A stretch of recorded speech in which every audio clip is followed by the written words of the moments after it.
क्या वो आपका शत्रु हो सकता है? हमें उस घटना को देख करके बहुत आश्चर्य भी हुआ, दुख भी हुआ कि उस माँ के पास एक ही बेटा था। जो नीले रंग वाली घटना थी, एक ही बेटा था। माँ ने मना किया, ना तो माँ बेटे का सुख पाई, ना पति का सुख मिला और ना बहू का सुख मिला, सब कुछ नष्ट हो गया। यही होता है। आज एक तो उदाहरण है, ऐसी घटनाएं समाज में कई होती है। बहुत सी घटनाएं तो प्रकाशित ही नहीं हो पाती। बहुत सी हमारी बहन बेटियां इसी तरह अपना जीवन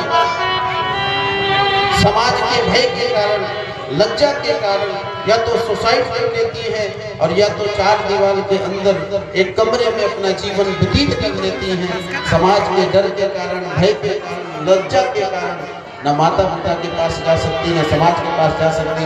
अकेला जीवन जी करके किसी तरह से दुख सह करके व्यतीत करती है जीवन। तो यह जीवन ना व्यतीत हो, गृहस्थ आश्रम सुदृढ़ हो, इसके लिए जरूरी है माता पिता वंश परंपरा के अनुसार अपने जीवन की गाड़ी को आगे बढ़ाना। माता पिता ने जो आपके लिए किया होगा, जो आपके लिए जीवन साथी चुना होगा, सच में उन्होंने अच्छा ही चुना होगा। वो बुरा नहीं चाह सकते।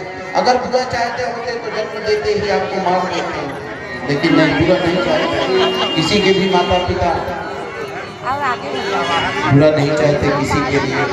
इसलिए प्रार्थना है, अपनी धरोहर का त्याग मत करिए।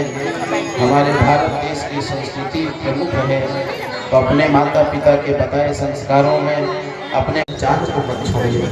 आपकी जब तक पहचान जीवित है तब तक आप जीवित हो। जिस दिन आप पहचान खो दोगे उस दिन कहीं के लिए रहोगे।